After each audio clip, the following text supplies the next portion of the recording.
এই আশ্রম থাকবে মা, এই আশ্রমও থাকবে, এই মন্দিরও থাকবে। দেখি কতদূর কি ব্যবস্থা করতে পারি। লোকগুলো কোথায় গেল? হ্যাঁ, সবাই চলে গেছে। ওই সাপে কাটা বউকে নিয়েই সবাই ঘরে গেছে। তো খেয়ে গেল না? বললাম যে বারবার করে খেয়ে যেত। আর খেয়ে চন্দ্রবানু এসে যা কীর্তি করলো, তারপরে কি আর এখানে দাঁড়িয়ে থাকা কারো সাহসে কুলোয়? ওকে সবাই কি ভয় পায় এই গ্রামে, তুই জানিস না? ভয় পাক, সবাই ভয় পাক, কিন্তু আমরা ভয় পাবো না মা। আমি এর শেষ দেখেই ছাড়বো। দেখি ওই লোকটার দৌড় কত দূর। শোনো মা, এই মন্দির, এই আশ্রম আমাদের সবাইকে মিলে রক্ষা করতে হবে। একটা বাইরের উটকো লোক এসে একটা কাগজ দেখাবে, দেখিয়ে বলবে এই আশ্রম মন্দির ভেঙে দেবে, সেটা হতে পারে না। এই বুলডোজারটা আজকে চলে গেছে, কিন্তু ওই লোকটা আবার কিছু একটা ঘটাবে, তো দমে যাওয়ার পাত্র নয়। শোন, আমাদের সবাইকে মিলে কিন্তু সবসময় সতর্ক থাকতে হবে। আর কেউ কিছু একটা বুঝলেই আমাকে প্লিজ তোরা খবর দিস। আমাদের সবাইকে মিলে আশ্রম মন্দির রক্ষা করতেই হবে, যে করেই হোক। দে, হ্যাঁ দে। কোথায় যাচ্ছিস? কাজ আছে। আচ্ছা, এই ব্যান্ডেজ পাইনি, এখন আবার কি কাজ করতে যাবি তুই? এই তো বললি পায়ে লেগেছে। বেরোতেই হবে, আসছি মা।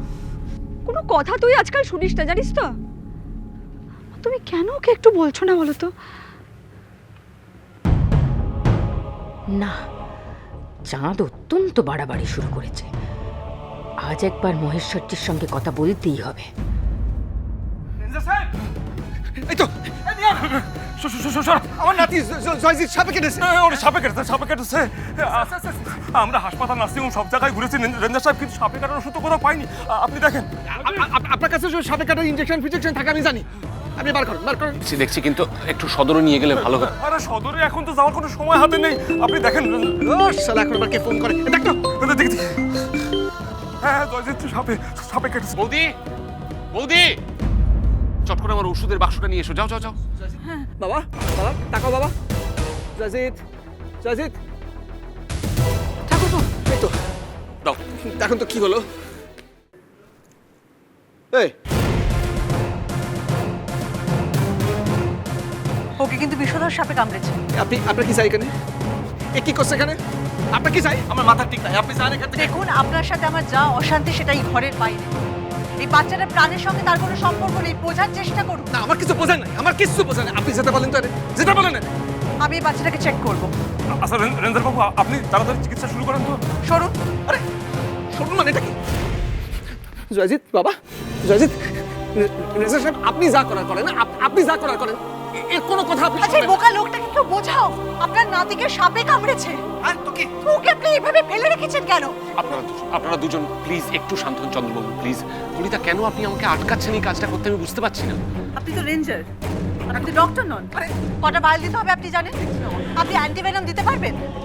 আপনি এই রিস্কটা কেন নিচ্ছেন অঙ্কুশ? কেন এই বাচ্চাটাকে এইভাবে ফেলে রেখেছেন? আপনি কিন্তু সময় নষ্ট করছেন। আশ্রমে প্রপার ট্রিটমেন্টের ব্যবস্থা আছে, ওকে ওখানে নিয়ে চলুন।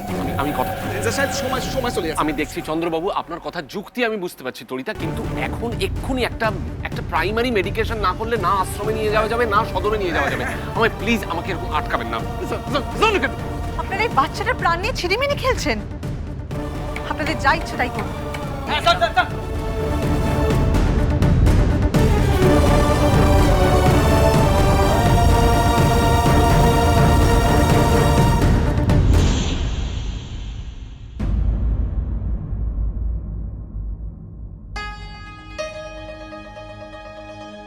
আজ আমি আমার মেয়েকে দেখবই, যে করি হোক। সেই কোন ছোট্টটি ওকে দেখেছি, কত বড় হয়ে গেছে।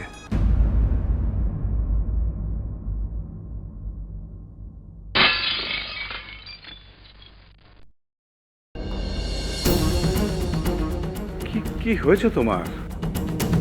তুমি ওষুধ খেয়েছো? আমি ওষুধ খাবো না। ওমা, ওষুধ খেলে আমার কষ্ট হয়। কেন খাওয়াচ্ছে আমাকে ওষুধ? খাবো না ওষুধ। না না, ওষুধ খেলে তুমি ভালো হয়ে যাবে। কেন? আমি ভালো নেই? আমি ভালো নেই? না, আমি সত্যি ভালো নেই। আমি ভালো নেই।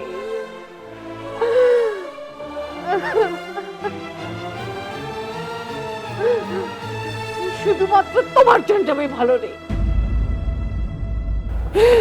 তুমি একটা স্বার্থপর লোক। তুমি আমাকে ওষুধ খাইয়ে ঘুম পাড়িয়ে তুমি বাড়ি থেকে বেরিয়ে চলে যাও। কতদিন তুমি আমার পাশে বসোনি, কতদিন তুমি আমার মাথাতে হাত বুলিয়ে দাওনি, কতদিন আমার হাত ধরে কোথাও নিয়ে যাওনি। আমার ভীষণ কষ্ট হয়।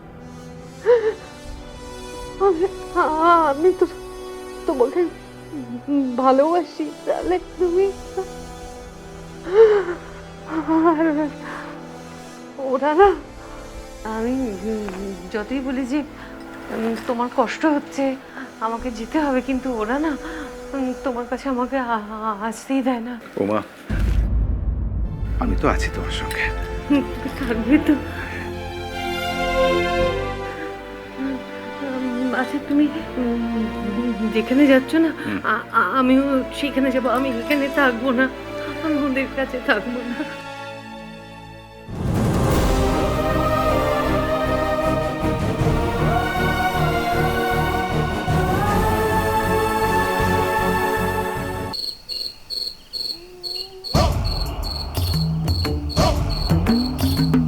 হরগরি প্রাণনাথ দাতা রূপে জগন্নাথ, হরগরি প্রাণনাথ দাতা রূপে জগন্নাথ, এইবার উদ্ধার করো শিব শিব শিব হে, এইবার উদ্ধার করো শিব। আমি খবর পাঠিয়েছিলাম,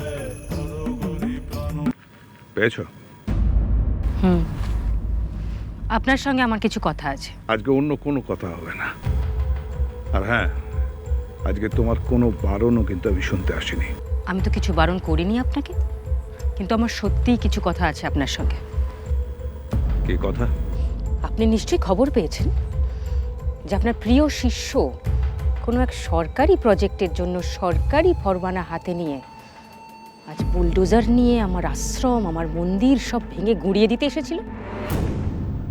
আমি খবর পেয়েছি,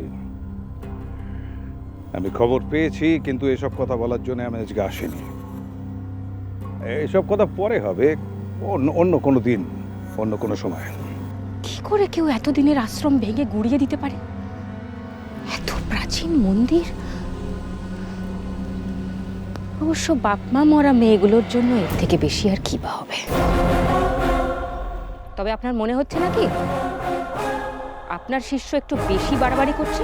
আমি তো আগেই বললাম, এসব বিষয়ে আমি কোনো কথা বলার জন্য এখানে আসিনি। তাহলে আমি কেন এসেছি এখানে জানো না? কেন জানবো না? নিজের মেয়েকে দেখতে যাওয়ার ফরমাইশ পাঠিয়েছিলেন তো আপনি। সব ব্যবস্থা করা আছে, ওই ভিড়ের মেয়েদের মধ্যেই আছে। নিজেরই তো মেয়ে, খুঁজে নিন।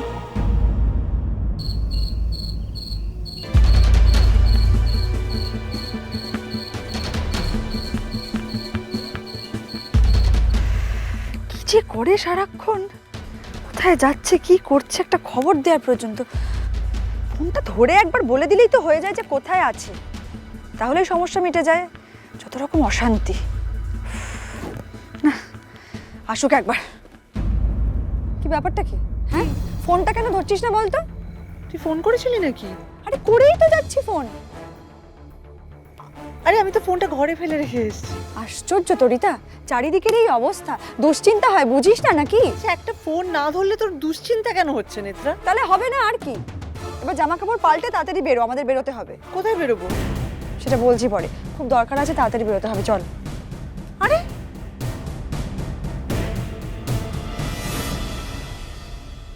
আপনি? আমাকে এই অঞ্চলের সব মানুষ বাবা বলে ডাকে। তরিতা, ওই মেয়েটিকে ভুলে যাওয়াই ভালো ঠাকুরপো। মা মারা যাওয়ার আগে আমাকে বাবার বাড়ির সামনে পৌঁছে দিয়েছিল, কিন্তু আমার এমনই কপাল যে বাবা আমাকে স্বীকার করেনি।